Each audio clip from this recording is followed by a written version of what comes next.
I think returning was wrong. The second part of that was the most boring CrossFit workout I've ever done. The first part was good though.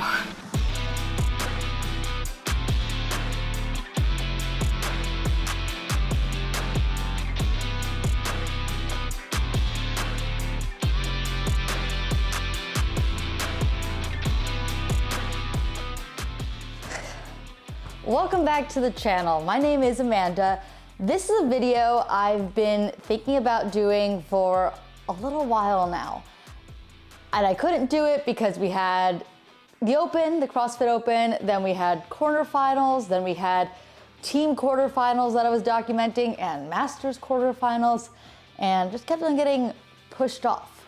But now, while I am working on choosing what programming I will be doing, seemed like a perfect time to do this video. Wanna hop up here, Carson? My dog is staring at me and looking like he wants to hop up on the couch. You wanna hop up here? You can hop up here. There we go. It's really more of a chair. All right, now he's here too. So I am still deciding exactly what I wanna do for my programming this next CrossFit season. If you wanna see what that's going to be, because I'm getting very close to making a decision, you could subscribe down below and that'll be a video in the near future. But today's video, today I have decided to let AI program my workout. So ChatGPT has been a huge thing in the news, in the world lately. I actually did a story on it a week or two ago maybe. And it was interesting because I spoke to an engineer who studies AI technology, and he was saying that we're entering this time where AI is equally as smart as humans. In the past, we were smarter than AI. In the future, there's this whole idea of super AI, where AIs will be smarter than us. We're not there yet, but I guess this whole area we're in now is, or getting to, is where AIs are equally as intelligent as human beings. So why not let the AI decide what I'm gonna do for my workout today. Today is actually supposed to be like an active recovery rest day, but it's difficult to do this if I'm trying to follow a program. So today is the day we gotta do it. So I am going to talk to ChatGPT and see what they have to say. It has to say, do you have to like be nice to an AI? Do I have to say hi first? Hi, let's try hi. Can you, or let's just say please program a CrossFit workout for me. Oh my gosh, I thought this would be simple, and its follow-up question is, sure, I'd be happy to help you create a CrossFit workout. Before we get started, can you tell me a bit about your fitness level, the equipment you have access to, and any specific goals you have for this workout? This will help me tailor the workout to your individual needs. I mean, I guess that's nice. Why are we doing a CrossFit workout? Because CrossFit is primarily what I do here on this channel. So if you're new here, you can check out all those other videos. There are a ton about CrossFit. All right, so I don't know. Maybe we'll just tell them, I was gonna think beginner possibly, just to get something that's easily doable, especially on an active recovery day. Maybe I'll say intermediate. Maybe I'll say beginner to intermediate, like beginner to intermediate, because it's an active recovery day. I have a gym full of equipment. Yeah, I'll just say beginner to intermediate, and I have a gym full of equipment because we're gonna be heading over to Diablo CrossFit, my gym. Okay, so here's the workout it programmed, and actually looks kind of fun. So great, here's a beginner to intermediate CrossFit workout that you can do at a CrossFit gym. Warm up, 5 to 10 minutes of light cardio, then some air squats, push-ups, and sit-ups. And for the main workout, for time, 50 wall ball shots, 40 box jumps, 30 kettlebell swings, 20 pull-ups, 10 burpees, rest 2 minutes, then an AMRAP 12 minutes of 10 dumbbell thrusters, pretty light, it says 15 and 25 pounds, 10 toes to bar, and 10 double unders. I feel like that's kind of end up being a lot of toes to bar because the dumbbell thruster is light, and 10 double unders? That's a really, really tiny rep scheme of double unders to program. But I guess maybe since it took like this beginner to intermediate concept, it's like, oh, we gotta keep it small, right? Because they're a beginner. 10 is really, really small for double unders. And then it gave a cool down actually too. It says 5 to 10 minutes of light cardio again, although I think we just did some cardio. And then 10 to 15 reps of static stretches for legs, arms, and core. And it also says, remember to scale the weights and movements as necessary to match your fitness level. Also, don't forget to focus on proper form and technique and to listen to your body to avoid injuries. Have fun and good luck with your workout. So let's head to the gym. Let's try this. It looks fun. It looks not super crazy because it's not super heavy. And I don't think I'm doing a lot of these movements in my programming this week. I am going to check to make sure. But I think we're good to go. So the AI gave a little bit of instruction on a warm-up, and it told me to do some cardio, get my heart rate up. I did do that, but then I decided to do some of my own stuff. So I like the banded warm-ups for my glutes, so I did that. I did the push-ups they recommended there, but I also decided to do some movement-specific warm-ups like you see here with warming up the wall ball with some wall ball cleans and then going into an actual wall ball.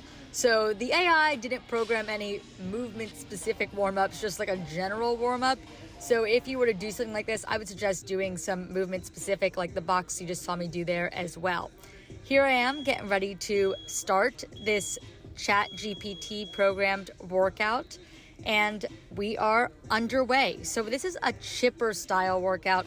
ChatGPT didn't call it that, but as someone who's crossfitted for a long time, I can tell you, that's what this is. So the first part of this workout was for time. So you're supposed to do that as fast as you can. So we started off with 50 wall ball shots. And when I looked at this workout, this was definitely the thing that I was least looking forward to. And I believe I started out with a set of 20, which I'm pretty happy about because wall balls are not my thing, and I've started to work a little bit on strengthening my legs. So doing 20 unbroken, I was happy with that. Did the wheels fall off a little bit after this? Yes, they did. But I did start out with a big set. It does get my heart rate up, these wall balls, and some other people are much better at them and much better at controlling their heart rate while doing them. That's not me, and as you saw, I get a little bit of a jump sometimes, so I'm literally jumping the wall ball up because I'm not very tall and my legs aren't very powerful, but they're getting more powerful. But I do jump a little bit, and I think that also makes my heart rate get a little bit higher than I would want it to be. So this wall ball weight that was recommended by ChatGPT, and all of this can be scaled if you were to try to find a workout on ChatGPT like I did here. You can always scale what they recommend. But I'm using the weight that they did recommend, which is 14 pounds for women, 20 pounds for men. This is a very standard wall ball weight in the CrossFit community, so I was comfortable with it, but you could always scale it. And the height of the wall ball, where I'm throwing it to is that gray line. That is a 9-foot target at my gym. That's traditionally what we see women throw to. Men usually throw to 10, which is a red line above it. You can't really see it in this shot because I didn't need it, but that is where the wall ball would go if you were a man, to 10 feet and 9 foot for a woman. But again, always scalable. So we're still chipping away at these 50 wall balls, but I think we're getting closer to the end here, and I'm just trying to hold on because that first 20 felt great, and 50 was a bigger number, but honestly happy with how these went. But this does, for me, and maybe if you're going to give this workout a try, maybe for you too, gets that heart rate jacked up pretty fast. Moving on to the second movement of this chipper, and that is a box jump. So the box jump was programmed to 20 inches for men and 24 inches for women. I did that. And box jumping, you want to jump up with both feet, and you can rebound. CrossFit in recent years has been getting away from allowing the rebound. Last year in the open, we had to step off. So that's usually what I do even in training, just because it's safer on the Achilles. I can rebound, but it's just not really worth it. The injury is not worth it. There are times in competitions when trying to qualify for something that it makes sense, so I do practice it from time to time, but most days it's probably not worth risking it to do a rebounding box jump if you don't need to. So this is 40 reps, so that's still a big chunk. And I'm sure my heart rate was still pretty high here doing these box jumps. If you're not familiar with CrossFit and just happen to find this video, you want to land probably a little bit softer than I am on the box. I am not the best box jumper, but good enough, and I do try at times to land softer. I actually find it much easier to land softly when you're jumping over the box or doing like a burpee box jump. Not sure why. I think it might be a rhythm thing. Like I'm able to get into a better rhythm on a burpee box jump or a box jump over as compared to just a box jump. Difference between a box jump and a box jump over. A box jump, you're just jumping on top of the box. Box jump over, you're getting to the other side. And I always try to make sure I open my hips at the top of the box jump. A lot of people I've seen before fail to do that, and I think it is nice and important to work to standards when you can. So for me, I like to make sure I'm popping those hips open at the top of the box before I step off of it. And if you're giving it a try, you should probably do that too. The third movement in this workout is an interesting one. It is kettlebell swings. I chose to do them overhead. I don't know if it really specified that, but that was my thought. Kettlebell swings, they're a hard movement to really, I don't know, they're just kind of an awkward movement for a competition setting. Not this is just sort of a workout, but getting that lockout perfect overhead, like I thought I was doing it better than it looks when I am watching it back. So you really want to make sure that kettlebell is straight up in the air, your arms are locked out overhead, especially with the light. This is a fairly lightweight. It was 35 for women, 53 pounds for men. So it just kind of gets easy to sort of throw it around, but you do want to make sure that kettlebell is as upright overhead as you can get it, and you have to bring it underneath you in the swing. So you want to swing it beneath you, and then you want to lock your arms out overhead with that kettlebell sticking pretty straight up. You know, I honestly don't think my reps look perfect. I tried to make them look as good as I could, but I don't really watch that movement back very often. So it is interesting to see, and that's why sometimes I recommend to people that it can be valuable to video yourself and watch it back to make sure you're meeting the standards. Now we are on the pull-ups. This is where I realized my heart rate was a little bit higher than I thought it was from the wall balls and the box jumps. And I decided just to do them in sets of 5. So 24 sets of 5, just to give myself a second to jump down and catch my breath before I move on to those burpees, which burpees are not something I mind too much. I kind of enjoy a burpee. I know not a lot of people do. But I wanted to be able to get on them and pretty much hit them reasonably hard to get to the second part of this workout, because there was a rest programmed. So with the rest program, it just sort of makes sense to move a little bit harder until you get to the rest.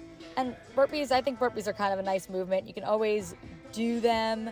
You can always get on the ground and do a burpee and get up even when you're uncomfortable and you don't want to.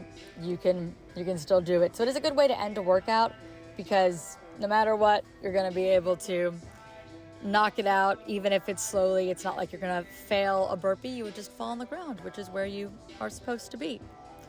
This part of this workout, I actually liked it a lot. This part 1, I thought it got my heart rate up. It was a good workout. It was a good chipper.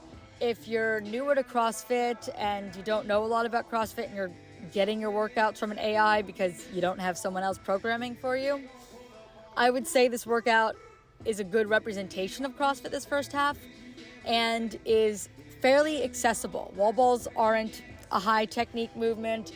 Box jumping, I mean, you could miss the box, but you can step down if you need to. You can step up if you need to.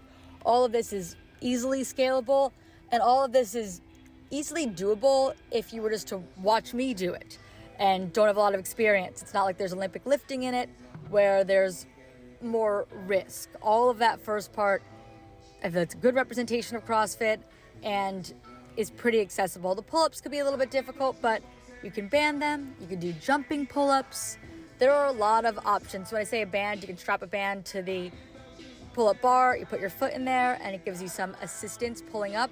Jumping pull-ups, just what it sounds like. Get a bar that's low enough that you can jump your chin over the top of it. You can do this workout pretty easily with limited CrossFit knowledge, which I think makes it a good workout for people who may be newer. And I did ask for a beginner to intermediate workout, and I feel like that was a pretty good representation of a beginner to intermediate workout and something that's pretty accessible for a large portion of the population that works out and is fairly familiar with the movements, but maybe not as familiar as some people like CrossFitters that are in a box all the time and are very, very familiar with it.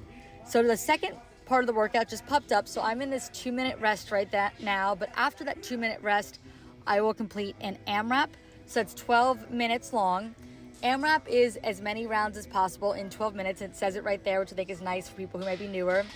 It is 12-minute AMRAP of 10 dumbbell thrusters, pretty lightweight, 15 and 25 pounds. So 15 pounds for women, 25 pounds for men, 10 toes to bar, and 10 double unders. I decided to scale the toes to bar down to a sit-up, and I ended up doing 20 reps of the sit-up as opposed to 10 because I felt like 10 would just make the transitions too fast, and if you were doing toes to bar, they would likely need to be broken up by the second half of that 12 minutes, so it would have taken longer on the toes to bar eventually. The first couple sets you might be able to do 10 unbroken, but eventually you need to do, sets. You need to break it up. So I thought 20 reps on the sit-up would be a better scale than just doing 10. And I think a sit-up's a little bit easier than a toe to bar as a core workout. So doubling it made some sense here. I happened to do toes to bar the day before this workout, so I just didn't think it was smart to do the same thing 2 days in a row. And now moving on to those 10 double unders, that number's a little smaller than what I think makes a lot of sense. So I guess it makes sense in a beginner's workout, but I just stuck with it. But it is kind of small, and I'm kind of off screen. That's my bad, walking out of frame.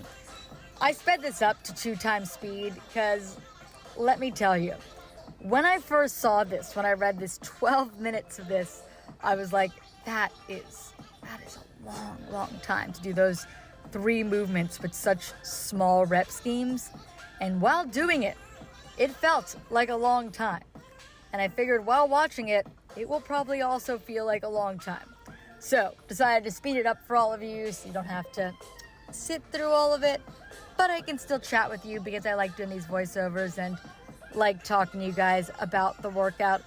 Not yet, but at some point, my core did start to bother me a little bit on those sit-ups. Not like I couldn't do it, but 20 sit-ups, and I ended up finishing 7 rounds of this.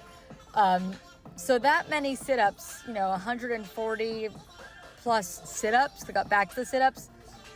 That is a lot of sit-ups. So it did start to burn a little bit on those sit-ups, but obviously doable.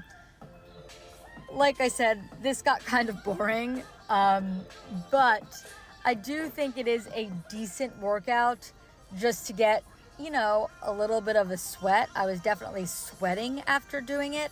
And if you're looking for something to do that's just kind of mindless, but you can move your body and feel like maybe if you need double under skill work, you can get some skill work in, this could be a good workout for that.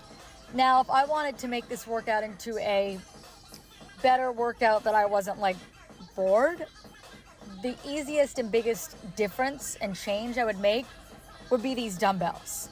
Dumbbell thrusters are great. 15 and 25 pounds is a little bit light. So I would scale the women's weight up to the more traditional weight that we usually see in workouts like this, which would be 35 pounds, and the men's weight, 50 pounds. And I think that would very much change this workout because I was doing those 10 dumbbell thrusters unbroken with ease. And if you've been around here for even a little while, you know that squatting is not my strength. And if I was doing these 10 unbroken with ease, it's a little bit on the light side. So If you made this 35-50 as the weights, so 2 35s in each hand for women, or 135 in each hand for women, 2 total, and 1 in each hand for 50-pound dumbbell for men, it would change this completely. It would double the weight, and it would make it significantly harder. And I think by halfway through, at least, maybe a little bit sooner than that, you would have to break those up, or at least I would have to break them up into 5-5 or some sort of smaller rep scheme, 6-4 maybe, so I can knock a little bit out earlier in it and be able to do less on the second half. And I think that would really change this workout, change the stimulus of this workout, and make it a little bit more challenging for somebody who's a little more acquainted with CrossFit. But like I said earlier, for someone who's a beginner CrossFitter who might just be experimenting with CrossFit workouts, this might be a really good weight for them. And it's all about how much strength you have, but I think this could be a good starting weight. Even somebody who's strong, who's not used to doing Metcons, this style with a higher heart rate, could be a good weight for them. But for the more experienced CrossFitter, that's the biggest change I would make. Make those dumbbells just a little bit heavier so that it's a little bit more challenging and you need to think about that movement, because I didn't really have to think to pick these up, and I'm actually facing that direction to kind of watch my shadow to help myself keep focused on counting. So I'd watch my shadow each time I popped up to remember to count, because I was almost going into a trance, because it was just kind of I kind of felt like I was walking through the second half of this workout, because you can only go so fast at all of these and still hit the required range of motions. Like on this sit-up, you got to touch the ground behind you and touch your feet in front of you, touch your toes. So with those standards, you can only go so fast. And like I said, I was sweating, I was moving, but nothing was really a limiter. Nothing was holding me back in this workout or making it excessively challenging.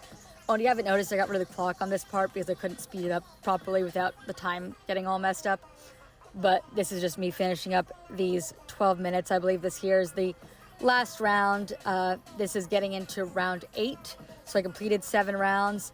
And then I believe I get 18 sit-ups here into the 20 of the 8th round. I tried to speed up a little bit here, trying to see if I could finish the 20 under my time cap, under the 12 minutes, and I didn't quite get there.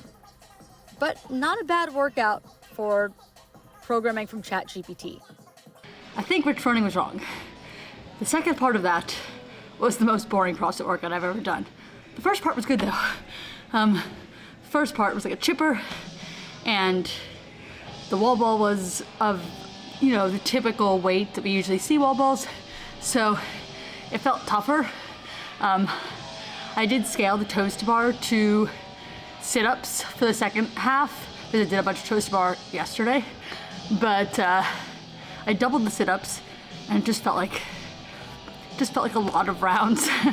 And I think I finished 7 plus 28 reps, so through the thrusters, 7 rounds, through the thrusters on the 8th round, and 18 of the sit-ups on the 8th round. Just 12 minutes is a long time for that second half. And I'm pretty sure, when I saw the 12, when I first pulled up this workout from ChatGPT, I was like, 12 minutes of that? That's gonna be a lot of rounds. And it was a lot of rounds. But it was fun. It was definitely a good workout with a lot of things that are doable if you are a beginner to intermediate level CrossFitter just starting out. There was no Olympic weightlifting, nothing too tough. And you can always scale the pull-ups, which is probably the toughest thing for a new athlete in that first workout, to banded pull-ups. If you don't even have a rig or don't feel comfortable getting on the rig, you can always do push-ups. So there's a lot of options to make this very accessible for a lot of people. But it was a good workout. Overall, it was the first part, I would say, actually, the first part was a really good workout. The second part was good if you just want to sweat and kind of do something mindless, but it wasn't the most exciting workout. The weight was probably a little light on the thrusters too, but that was what Coach ChatGPT prescribed. So just did what they told me to do. Definitely a fun thing to do. Might try this again sometime, see maybe if I try putting in advanced or giving it like a specific movement. See maybe what it could program for me. Maybe it'd be a little bit different, maybe more challenging. I don't know. We said endurance, maybe give a long workout. Be interesting to try something else too. So let me know if you want to see that. Subscribe if you like this video. Like it if you like this video. And I appreciate you all for watching. I'll see you in the next one.